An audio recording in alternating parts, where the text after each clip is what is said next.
सन 2024 चे विधानसभा विधेयक क्रमांक 1 महाराष्ट्र राज्यातील सामाजिक व शैक्षणिक दृष्ट्या मागास वर्गांकरिता आरक्षण विधेयक 2024 विचारात घेण्यात यावे असा मी आपल्या अनुमतीने प्रस्ताव मांडतो। प्रस्ताव असा आहे की सन 2024 चे विधानसभा विधेयक क्रमांक 1 महाराष्ट्र राज्यातील सामाजिक व शैक्षणिक दृष्ट्या मागासवर्गीयांकरिता आरक्षण विधेयक 2024 विचारात घेण्यात यावे। प्रश्न असा आहे की सन 2024 चे विधानसभा विधेयक क्रमांक 1 महाराष्ट्र राज्यातील सामाजिक व शैक्षणिक दृष्ट्या मागासवर्गीयांकरिता आरक्षण विधेयक 2024 विचारात घ्यावे काय? अनुकूल असतील त्यांनी होय म्हणावे, प्रतिकूल असतील त्यांनी नाही म्हणावे।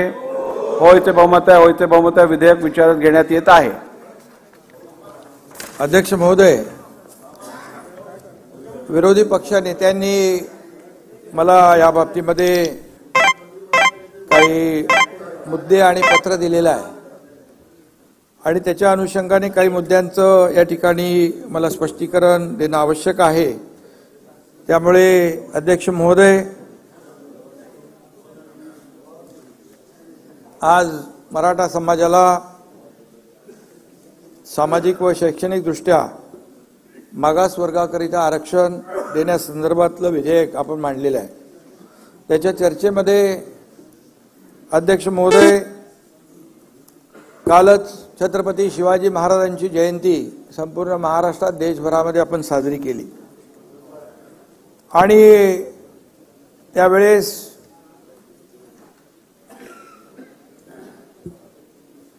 आपण पाहिलं की छत्रपती शिवाजी महाराजांची एक आमच्या दसरा मेळाव्यामध्ये देखील मी शिवाजी महाराजांसमोर नतमस्तक होऊन आपल्याला या मराठा समाज सगळ्यांचाच विषय आहे तो, मराठा समाजाला टिकणारं, कायद्याच्या चौकटीत बसणारं, ओबीसी आणि इतर समाजावर कुठलाही अन्याय न करता, धक्का न लावता आरक्षण देण्याचं एक सगळ्यांचं मत मी त्या ठिकाणी छत्रपती शिवाजी महाराजांसमोर नतमस्तक होऊन शपथ घेतली होती। वस्तुस्थिती होती आणि ते आपण साऱ्या महाराष्ट्राने पाहिलेलं आहे आणि म्हणून त्यावेळेस मराठा समाजाने आरक्षणासाठी जे काही लढा उभारला होता, जे आंदोलन केलं, तो ऐरणीवर होता। समाजाच्या भावना अत्यंत तीव्र होत्या।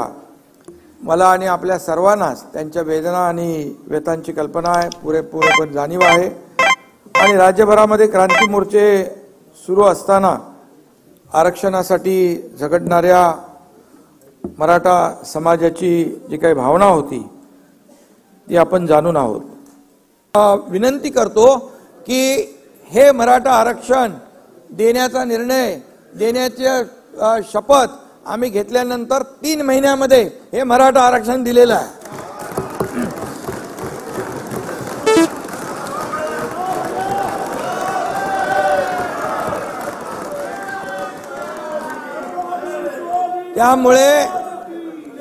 त्यामुळे मी जे आज ज्यांच्या मनामध्ये गैरसमज आहे तो बिलकुल दूर करा। हे आरक्षण टिकण्यासाठी ज्या ज्या बाबींवर सर्वेक्षण व्हायला पाहिजे त्या डिटेलमध्ये मी जात नाही। अल्पभूधारक, लँडलेस, त्याचं कच्चं घर, आत्महत्या केलेले आहेत, ऊसतोड कर्मचारी आहे, मोलमजुरी करणारी आपली भगिनी आहे, डबेवाले आहेत, किती सगळ्या माथाडी आहेत, सगळे त्याच्यामध्ये आलेले आहेत आणि त्यामुळे हा डिटेल सर्वे आहे। हा सॅम्पल सर्वे नाही, हा एक्सटेन्सिव्ह सर्वे आहे। हा पूर्णपणे डीप मध्ये जाऊन सर्वे केलेला आहे आणि त्यामुळे 2 कोटीच्या वरती त्याचा आकडा आहे माझ्याकडे, 2.5 कोटी लोकांपर्यंत जाऊन 4 लाख लोकांनी हे काम केलेलं आहे। त्यामुळे हे मराठा आरक्षण टिकणारच आणि जसं मी म्हटलं की आणि आम्ही न्यायालयाला पटवून देऊ की हा मराठा समाज, काही मराठा समाजामध्ये काही लोक पुढारलेले आहेत, एवढे पुढारलेले आहेत आणि एवढे मागासलेले आहेत आणि म्हणून त्यांच्यावर अन्याय होऊ नये म्हणून सरकारने हा निर्णय घेतलेला आहे आणि आणि आणि जसं आणि तुम्ही पण येऊ शकता इकडे आणि म्हणून यामध्ये विश्वास ठेवा।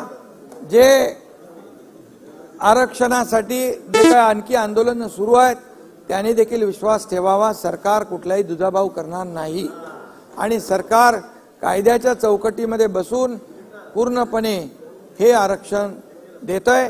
आणि जे मगाशी म्हटलं की जे नोटिफिकेशन आपण काढलेलं आहे, या पुन्हा एकदा मी सांगतो नाना विजय भाऊ, नोटिफिकेशनवर 6 लाख हरकती आलेल्या आहेत.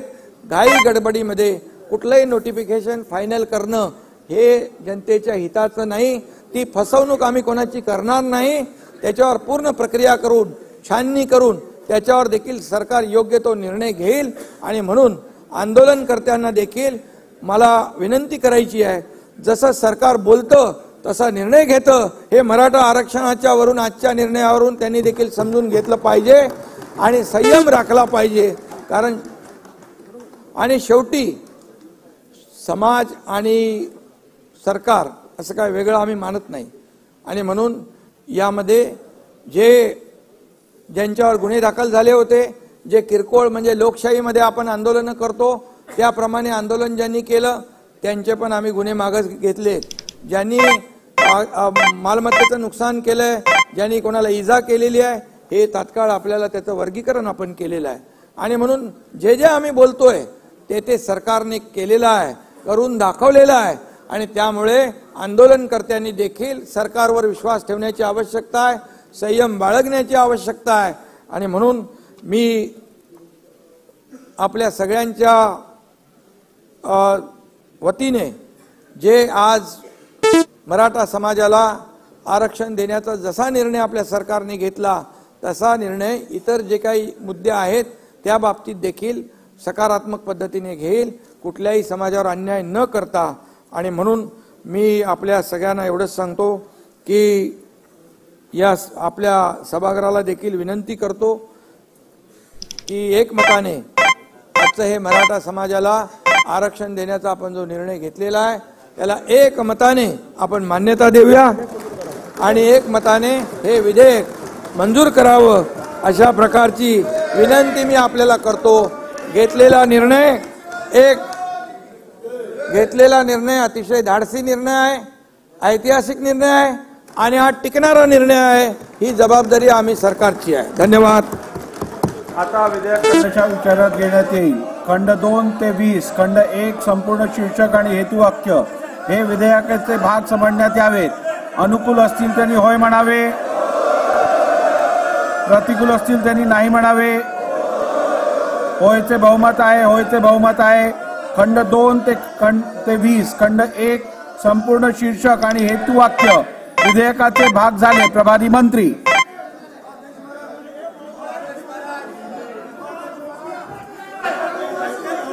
अध्यक्ष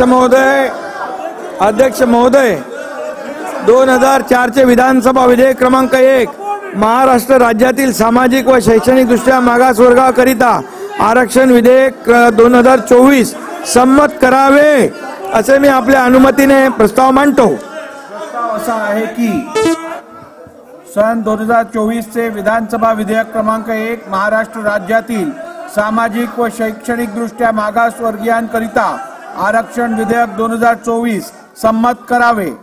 प्रश्न असा आहे की सन 2024 चे विधानसभा विधेयक क्रमांक 1 महाराष्ट्र राज्यातील सामाजिक व शैक्षणिक दृष्ट्या मागासवर्गीयांकरिता आरक्षण विधेयक 2024 संमत करावे. अनुकूल असतील त्यांनी होय म्हणावे, प्रतिकूल असतील त्यांनी नाही म्हणावे. होयचे बहुमत आहे, होयचे बहुमत आहे. विधेयक संमत झाले. ठीक आहे. भुजबळ साहेब 2 मिनिटं बसा, 2 मिनिटं बसा. अध्यक्ष महोदय माझी विनंती आहे, आपण बहुमत म्हटलंय पण त्यांचंही याला पाठिंबा आहे, त्यामुळे सभागृहाने एकमताने केलं. विरोधी पक्षनेते आपण आपलं काय मत आहे सांग. एकमताने केलं पाहिजे. अध्यक्ष महोदय, माननीय उपमुख्यमंत्री महोदयांनी जो प्रस्ताव या ठिकाणी आणलेला किंवा सांगितलं आहे, खरं तर हा यामध्ये कुणाचाही विरोध असण्याचं कारण नाही. मराठा समाजाला आरक्षण दिलं गेलं पाहिजे ही पूर्वीपासून आमची भूमिका होती, आमच्या सर्वांची भूमिका होती. त्यामध्ये कुणाचाही काही विरोध नव्हता. त्यामुळे बहुमत म्हणू नका, याला एकमत म्हणा. आमची त्याला तयारी आहे. काय अध्यक्ष महोदय 1 मिनिट मध्ये मानू द्या ना. आता झालं ना, दादा बोलू द्या ना आता. तुम्हाला विचारलेलं बहुमत आहे की एकमत आहे? तुम्ही एकमत सांगितलं, आता मला घोषणा करू दे ना एकमताची. होयचे एकमत आहे, त्यामुळे हे विधेयक एकमताने संमत झाले आहे असं मी घोषित करतो.